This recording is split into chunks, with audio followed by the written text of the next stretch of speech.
Brian, now that things have settled down, what is the math telling you about the tie, and what are the analytics people telling you about what this means going forward? I'm sure they're probably a little more excited about it than the players and the coaches. I talked to those guys, I would say, Saturday and Friday, relative to certain strategies as the season ends. So that's when I'll sit down with those guys. Look, we tied the game. We obviously would like to win the game, um, but we move on and we get ready for Philly. Charlotte Carroll. Hey Brian, how's it going? Good, Charlotte. How are you? Good. Good. I was just curious how Leo's doing and if you guys had any other injuries from yesterday. Yeah, I'd say he's sore. Leo's sore. That's really all I got right now. We'll see how it goes throughout the week and after I meet with Joe and training staff. But the rest of the guys made it through. We made it through pretty clean. Good. Thanks so much. Yep. Paul Schwartz. Hey, Brian. Hey, Paul. Hey, just a couple of things. With another night to sleep on, and I know you go back on all your decisions and things like that. The end of the first half and the end of the overtime. Anything that gave you more clarity? Do you still like what you did then? And any other things that came up that kind of are better to explain it now? No, I'd say status quo from last night. We certainly talk about everything after a game. We talked about yesterday's game today, and we talked about the decision-making processes and the analytics part of it, and a bunch of things. Those are conversations we have each week. How much did the Richie James not getting the first down and you wanting a spot really affect what happened next there? Yeah, I'm not going to get too involved into the particulars. It just played out how it played out. Jordan. Hey, Brian, what's up? What's Hey, going Jordan. on? All right. Hey, I'm wondering when you went back and looked, what you saw, what was the difference offensively between the first half and the second half? The second half, you really kind of struggled to move the ball consistently, and overtime, I guess. Yeah, they played and coached better than we did. That's all you saw? In what ways? Pretty much every way. Okay. And so, I mean, it sounds like you're blaming yourself for the loss then. Well, I blame myself for every loss, Jordan. That's part of the job. Okay. And with Xavier McKinney, any expectation for him to return to practice this week? I'd say too early to tell. So there's a possibility, at least, it sounds like. I would say too early to tell. That's the best I got for you. Okay. Pat Leonard. Hey Brian, a couple Hey, for Pat. you. Yep. Are you considering taking over play calling on offense? Not to put words in your mouth, but just given how the offense struck. No, I have a lot of confidence in Mike Kafka. Okay, and then a couple of your defensive players appeared to be lobbying for more playing time on social media last night. How do you handle when guys like Tay Crowder and Rodarius Williams kind of go public in that way? Private conversations. Do you find guys for that or no? No, I would just say private conversations. All right, thanks. Yep. Please raise your hand if you have any more questions for Daves.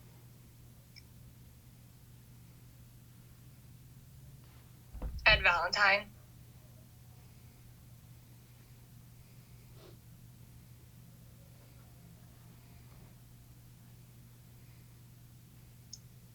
Ed Valentine. Dave, the timeout that you took with 123 left there, I've been asked by a few people, why you took that timeout, because it looked like the clock was stopped when the ball went out of bounds. Can you Yeah, explain the that? clock was going to run. The ball got Okay. knocked out of the ball carrier's hands, so they would start winding the clock. So you wanted the timeout there. Yeah. All right. And then they Thank ran you. it on third down and bled the clock. You know, if they throw it and it's incomplete, maybe you got some more time on the clock. Okay. Art Stapleton.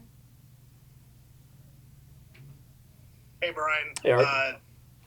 Since we haven't hit on the injury front, Sure. specifically on Adoree, do you expect Adoree to be back or have a chance to be on the practice field this week? I think he's getting better. I think it's too early to tell. Today, Monday, making progress. How much progress, Art, yet to be determined. Thanks, Brian. Anybody else? I'm trying to think. We hit Leo. We hit Zay. Anything different with Darnay or Kenny from yesterday? They were the two guys that were kind of surprising actives. I know you said Darnay was the shoulder. Yeah. Either of those guys getting back into the mix this week? Yeah, Kenny was in today with a mask on. His temperature is down a little bit, but he was, had a pretty high temperature.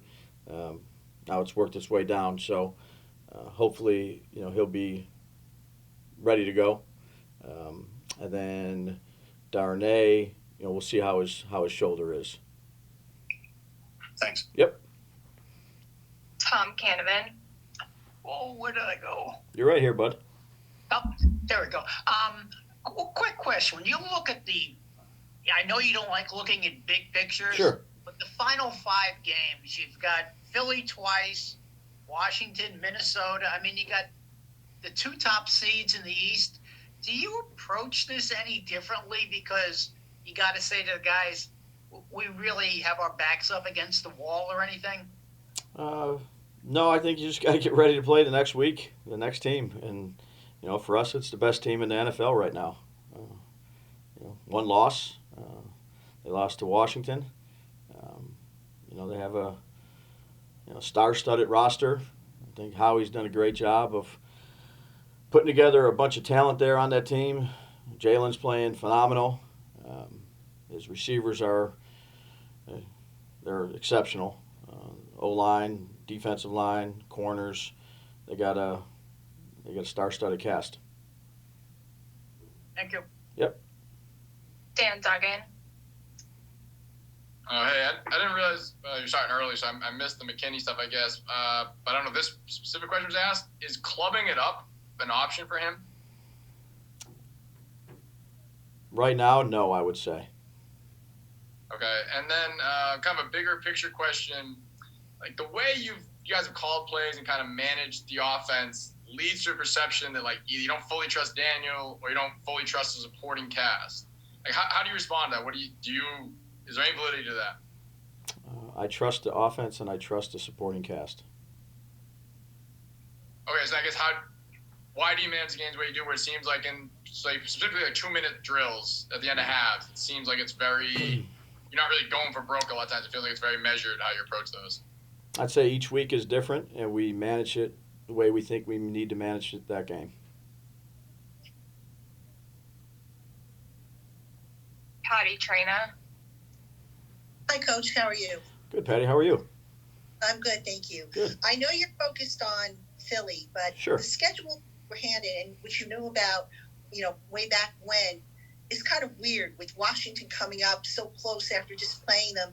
I'm just kind of wondering if you kind of change or split how you prepare for, knowing that you have Washington so close on the heels of having them last time, if you have to change stuff up a whole lot, and how you balance that with preparing for Philly. Sure. I think this week all our focus is on Philly. And then once we get done with this week, there's not much change, Patty, whether in terms of scheduling or how we go about things. It's just you play an opponent, for them it's back-to-back, and for us there's a game in between. So, we'll be playing Philly and getting ready for Philly here, starting today. So you don't really split up the week and say, okay, we've got Washington and they have the advantage having the off week, basically having 3 weeks to prepare for you. No. The second time? No. I mean, we did all our work leading up to that game, and now it's, on to this game, again, playing the best team in the league, and that's where all our focus has to be. Thank you. You got it. Ryan Dunleavy.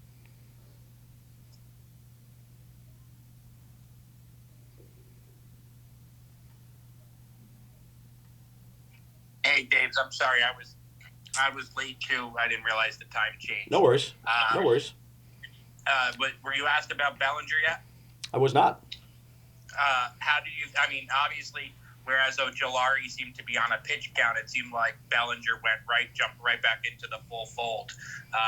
Why was he able to do that, and how did you think it went with his visor, catching the ball, doing all his responsibilities with the new equipment that he had to wear?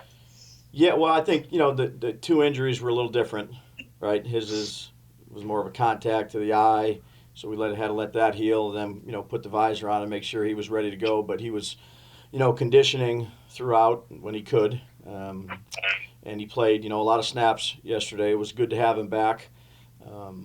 Hopefully we just keep improving with him, but it definitely was good to have him out there. And then the other one I wanted to ask, and again, if it was already asked, I'll just pass. Okay. We asked about what happened to Rodarius, why he went from playing what seemed like pretty well against the Cowboys to no snaps yesterday. No, not necessarily that. So I'll answer that. Each week we sit down, we talk. The defensive guys and I, and figure out who we think we want in there for that particular week, and the guys that were in there this week were the guys that we want in there. Thanks, Dix. Yep, you got it. Yep. We'll take 3 more. Jordan Renan. Hey, Brian. What's going on? How you doing? Hey. I'm wondering, how do you view this? I mean, that this seems to be like the first real test of adversity for this team, right? You guys, things went pretty well early in the year. You won 7 of 9, but now you've won once in 5 games. You have players that are unhappy and saying it publicly with their playing time. And even some of your decisions were criticized yesterday. How do you handle adversity, and how much do you view this as like a critical point for your team and sort of what you're trying to build here? Well, adversity and criticism comes with the territory. So I've been in not this seat as a head coach, but a coordinator for a long time, and it's a popular game, followed by a lot of people, and I appreciate the support. You also appreciate the negativity or criticism. That's if you want to be mentally tough and strong, this is the sport to be in. Whether you're a coach, whether you're a player, and really you can't focus too much on that, Jordan. You appreciate it. I think we're all thankful for the support you get, but you just get back to work. There's adversity after every loss. Sometimes there's adversity after win. We've talked about that since probably April. There's going to be ups and downs, and to stay mentally strong and focused on the task at hand, that's not an easy thing to do all the time, but you need to do it. It's a week-to-week league. So have we got the results we wanted? Absolutely not. Have we prepared and worked and done the right things to give ourselves a chance? We have. We just haven't finished. We haven't done enough to win those games. I was proud of the team yesterday for the way they competed. Losing 2 in a row and you're down 10-0 right away. The focus for us will always be on us and improving the things we need to improve, from each individual, starting with me, all the way down to the team. And that's, to me, the only way you know how to, coach and work in this business. Paul Schwartz. Hey, Brian, one more from me. Sure. When you monitor snap counts of all these guys, obviously. I don't know when they come to you and say, well, Julian Love might need a break, and maybe the headset goes off at some point for you or Wink or Thomas McGahee. All 85 snaps and like 20 on special teams. When is too much?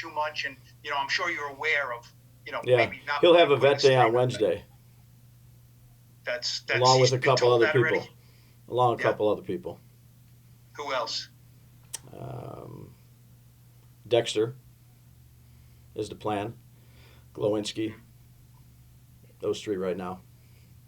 And, do you ever think, we got to back off Julian with some of the special team stuff if he's going to play? 85 snaps is a lot for anybody. Yeah, you're always talking about that. So, we had made a couple adjustments with some other players, that were starters. And, we'll always talk about doing that, particularly now in December. of course, your coordinators don't want to hear it either, right? And you start taking their players away from them. I mean, it's pretty much your best players on each unit, because you never know which play is the most important play. Yep. Thank you. Yep. Last one here, Art Stapleton. Hey, Daves, I know this is more of a looking ahead question, and you're not really looking ahead mode, but they just announced that you guys were getting flexed in Washington to Sunday night. Yep. You guys, in terms of that kind of opportunity, obviously the guys are going to want to get back to Washington and kind of finish what you didn't do yesterday. But does the challenge of facing a team as talented as Philly help you keep the focus where you want the focus to be without looking ahead to what's coming in a week? Yeah, Art, again, this is something that we've talked about since the day we've gotten here. You focus on the day. You make the most out of that day. Then you focus on, the week, and you make the most out of that week. You don't get too far ahead of yourself. Again, I've said this before. You get humbled real quick in this league. So you don't get too high when things are going great. You don't get too low when things aren't exactly the way you want them. You keep a consistent approach. So our focus will be on Philadelphia, again, against a team that's pretty much run through everybody. And I think that's plenty for us to focus on.